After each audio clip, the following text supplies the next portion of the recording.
Hello बच्चों, कैसे हो? तो आज जो हमारी क्लास है वो है हमारी फंडामेंटल ऑफ अकाउंटिंग की। ठीक है, तो फंडामेंटल्स ऑफ अकाउंटिंग के एमसीक्यू करेंगे हम।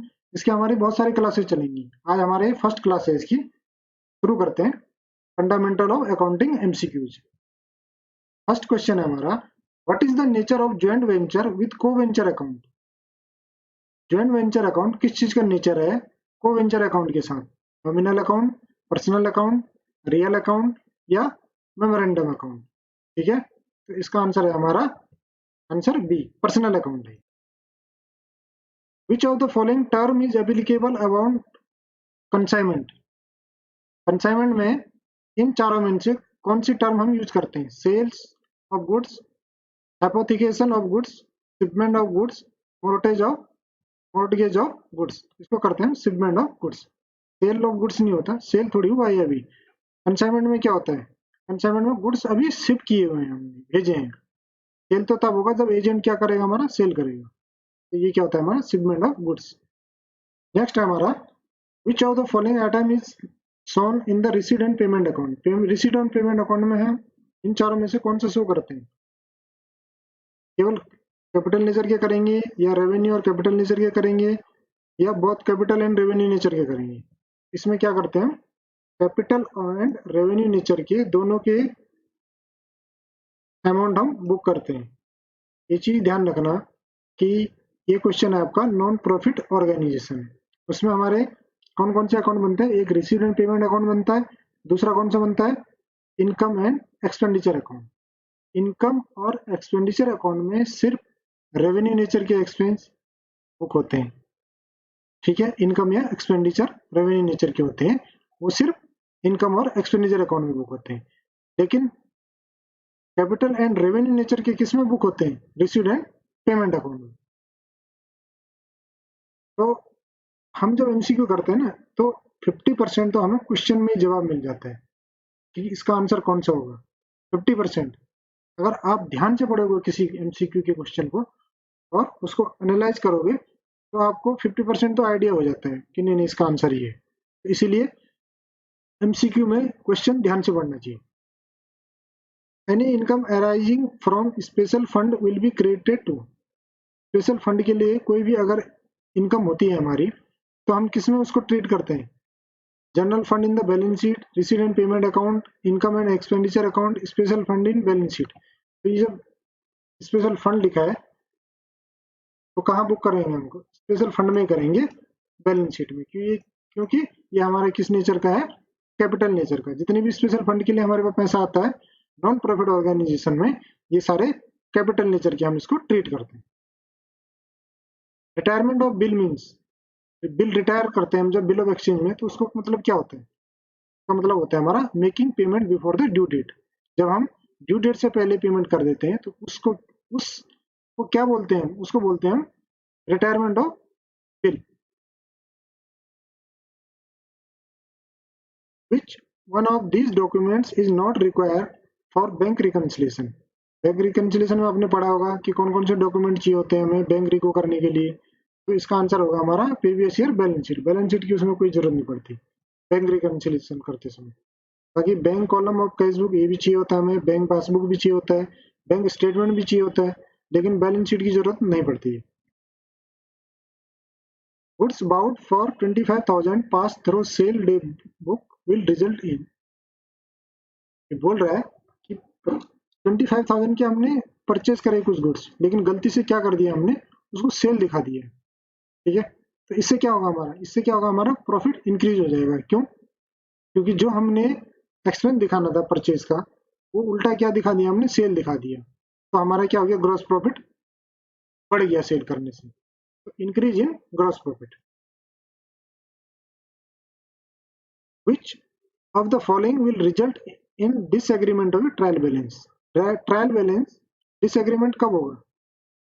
ठीक है, sale return treated as purchase, purchase return treated as sale, Ram account wrongly credited instead of Sam account, undercasting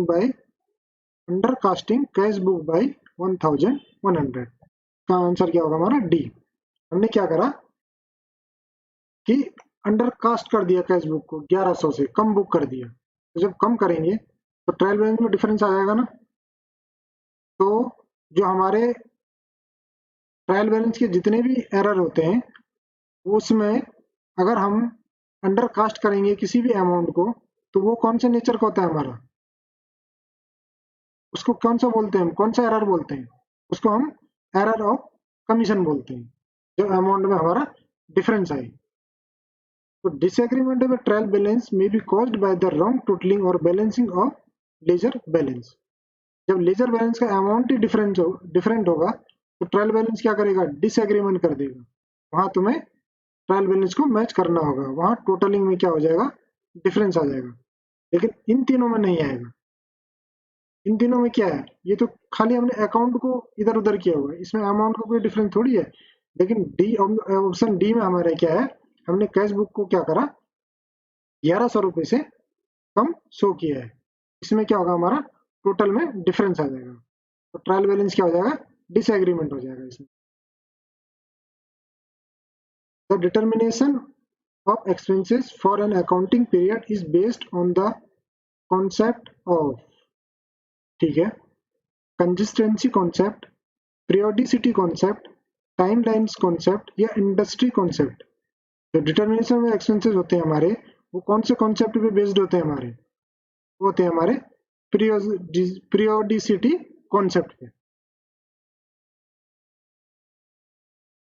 decrease in the amount of creditors result in increase in asset, increase in cash, decrease in cash, no change in asset। आपके अगर creditor कम हो गए तो क्या होगा, आपका cash भी कम हो जाएगा। कैसे, क्रेडिटर को आप पेमेंट करोगे ना, तो वहां क्रेडिटर कम होगा, यहाँ आपका कैश भी कम हो गया। ठीक है, इसका आंसर है डिक्रीज इन कैश। और डिक्रीज इन, अगर डिक्रीज यहाँ क्रेडिटर की जगह डेटर होता तो क्या होता, इंक्रीज ऑफ कैश होता। क्यों, आपके यहाँ 50,000 के डेटर पड़े हैं, उन्होंने 30,000 रुपये दे दिया आपको, तो आपका कैश क्या हो गया, बढ़ गया, इंक्रीज हो गया। लेकिन डेटर क्या हो गए, कम हो गए। ठीक है, तो decrease in amount of creditor means decrease in cash, और decrease in amount of debtors means increase of cash, increase in cash. तो इसका आंसर है हमारा answer C. Which of the following error is an error of principal.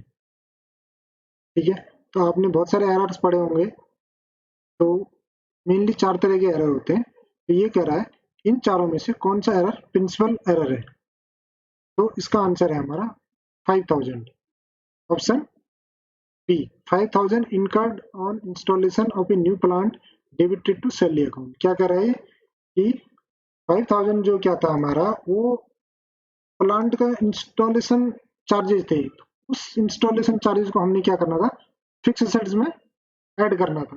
इस nature का expense था हमारा capital, लेकिन हमने कहाँ डाल दिया उस एक्सपेंस को, सैलरी अकाउंट में। सैलरी अकाउंट क्या हमारा रेवेन्यू नेचर का है, तो इसमें क्या हो गया, प्रिंसिपल चेंज हो गया। ठीक है, अकाउंटिंग प्रिंसिपल क्या कर दिया तुमने, बिल्कुल ही चेंज कर दिया, कैपिटल नेचर को रेवेन्यू नेचर में डाल दिया। तो ये किस तरह का एरर है, error of principle. In case of depreciable assets are revalued, अगर किसी एसेट पे अगर डेप्रिसिएशन लगा हुआ है और उस एसेट को हम दोबारा रिवैल्यूड करें, the provision of depreciation is based on, तो अगर हम प्रोविजन बनाएंगे डेप्रिसिएशन का तो किस पे बेस्ड होगा, मार्केट वैल्यू पे, हिस्टोरिकल कॉस्ट पे, रिटर्न डाउन वैल्यू पे, या the valued amount over the estimate of the remaining useful life of such asset. इसका आंसर है हमारा D.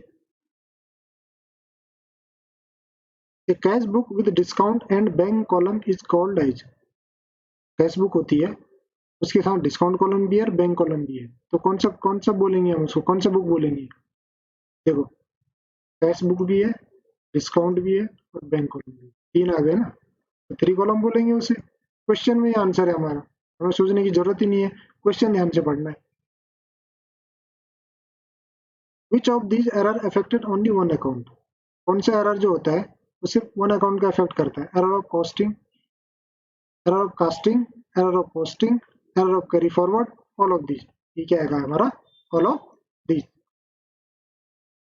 AS9 deals with, AS9 deal किससे करता है, इन्वेंट्री वैल्यूएशन से, डेप्रिसिएशन अकाउंटिंग से, रेवेन्यू रिकॉग्निशन से, या कैश फ्लो स्टेटमेंट से, तो ये करता है हमारा revenue recognition. Import duty of raw material purchased is a, जब कोई भी हम रॉ मटेरियल इंपोर्ट करते हैं बाहर से, तो उसमें जो इंपोर्ट ड्यूटी लगती है उसको कौन से नेचर का होता है हमारा, रेवेन्यू एक्सपेंडिचर होता है, कैपिटल एक्सपेंडिचर होता है, डेफर्ड रेवेन्यू एक्सपेंडिचर होता है, या नन ऑफ दीज होते हैं। तो कभी भी देखना, कभी भी आप कोई भी चीज इंपोर्ट करते हो उसमें जो ड्यूटी आती है वो कौन सी आती है हमारी, रेवेन्यू नेचर में, रेवेन्यू नेचर का कॉस्ट होता है। Bill receivable book is a part of the, bill receivable जो है बिल ऑफ एक्सचेंज का क्वेश्चन है, किस चीज का पार्ट है हमारा, journal ledger, profit and loss account या बैलेंस शीट, तो ये हमारा जर्नल लेजर का है। If X co-ventures takes away of goods under memorandum joint venture method, अपने joint venture अकाउंटिंग में एक मेथड होता है मेमोरेंडम joint venture मेथड। अगर इस मेथड में X जो को वेंचर है अगर वो गुड्स ले जाता है तो कौन से अकाउंट को हम डेबिट करेंगे, सेल अकाउंट को, परचेस अकाउंट को, पर्सनल अकाउंट को, या जॉइंट वेंचर अकाउंट को, तो करेंगे हम पर्सनल अकाउंट को। पर्सनल के लिए ले जाओ तो पर्सनल अकाउंट इसको डेबिट करेंगे। Trade discount is allowed at the time of sale of goods, देखो दो तरह के डिस्काउंट होते हैं, एक तो ट्रेड डिस्काउंट होता है और एक कैश डिस्काउंट होता है। तो ट्रेड डिस्काउंट हम कब देते हैं, जब बल्क में मटेरियल लेता है कोई।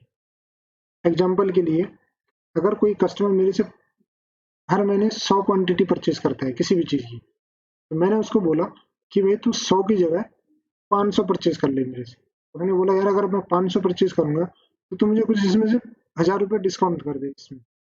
मैंने बोला ठीक है 1000 रुपये डिस्काउंट। तो ये डिस्काउंट हम क्या करेंगे, बुक में रिकॉर्ड नहीं करेंगे। इसको कौन सा डिस्काउंट बोलते हैं, ट्रेड डिस्काउंट। तो ट्रेड डिस्काउंट को कभी भी हम बुक्स में रिकॉर्ड नहीं करते हैं। किस डिस्काउंट को रिकॉर्ड करते हैं, कैश डिस्काउंट। कैश डिस्काउंट किस लिए होता है, प्रॉम्प्ट पेमेंट के लिए। एग्जाम्पल के लिए अगर मेरा कोई कस्टमर है और उसका क्रेडिट पीरियड 1 महीने का है, मतलब 1 महीने बाद पेमेंट देता है मुझे, तो मैंने बोला उसे यार 1 महीने की जगह 15 दिन में दे दे।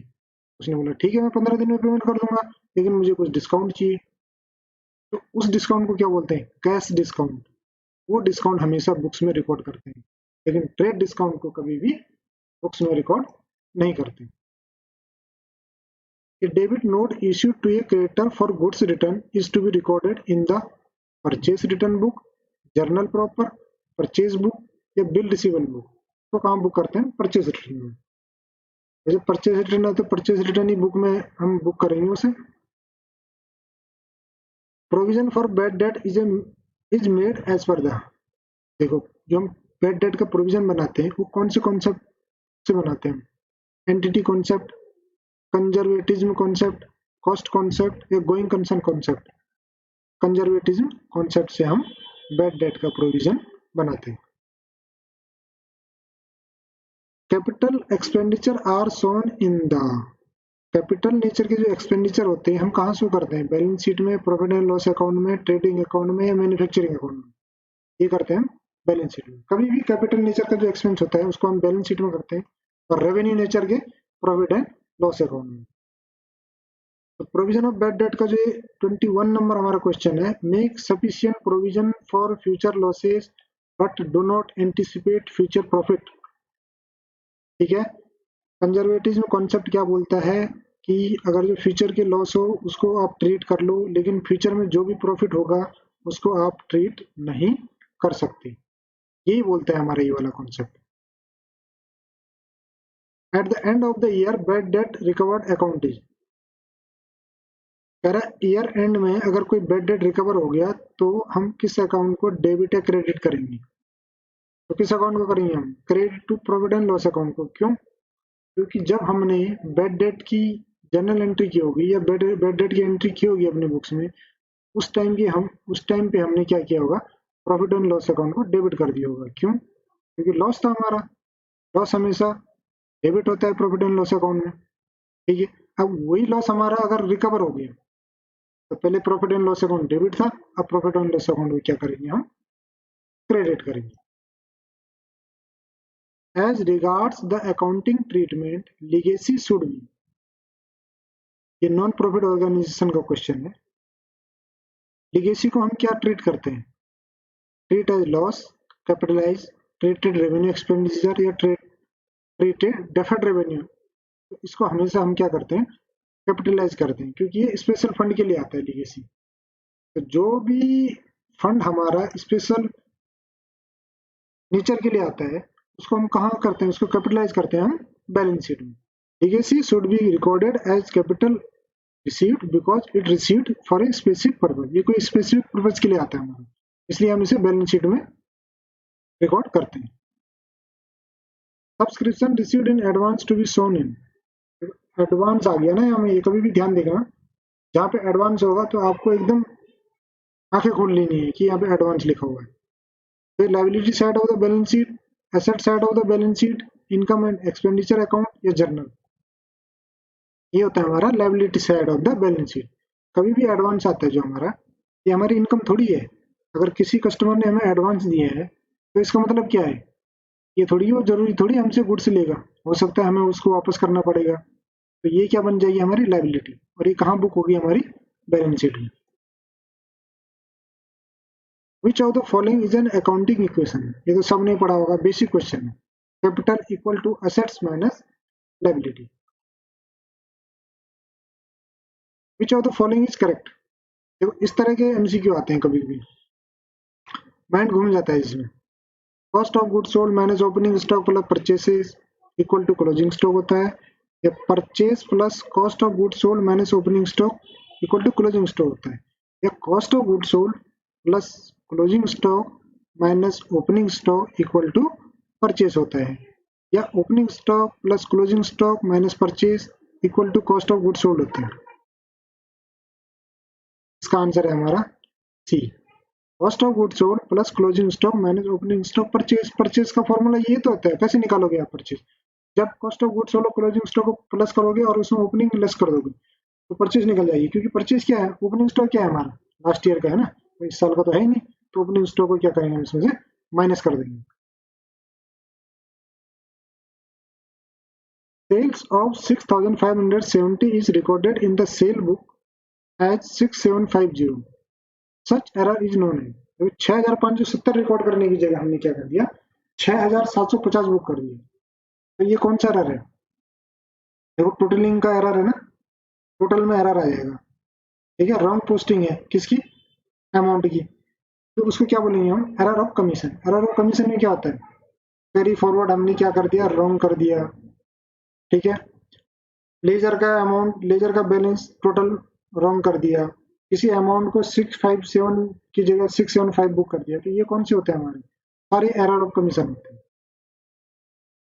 Life insurance corporation account easy. Life insurance corporation जो अकाउंट होता है हमारा, वो कौन से नेचर का है? नॉमिनल अकाउंट बोलते हैं हम उसे, आर्टिफिशियल पर्सनल अकाउंट बोलते हैं, रिप्रेजेंटेटिव पर्सनल अकाउंट बोलते हैं, या रियल अकाउंट बोलते हैं। तो कौन से बोलते हैं? Artificial personal account. Goods taken from business for personal use by the proprietor should be credited to। अगर कोई भी प्रोपराइटर गुड्स ले जाता है बिजनेस से तो हम कौन से अकाउंट को क्रेडिट करेंगे? ड्रॉइंग अकाउंट को, कैपिटल अकाउंट को, सेल अकाउंट को, या परचेस अकाउंट को? इसको करेंगे हम परचेस अकाउंट को। क्यों? जब हमने परचेस किया था तो परचेस अकाउंट डेबिट किया था ना, अब परचेस में से कुछ निकाल दिया है, परचेस अकाउंट क्या हो जाएगा हमारा? क्रेडिट हो जाएगा, और ड्रॉइंग अकाउंट डेबिट हो जाएगा। ठीक है, तो थैंक यू बच्चों, ये थे हमारे first part fundamental of accounting की। मिलते हैं हमारे नेक्स्ट पार्ट में। Thank you.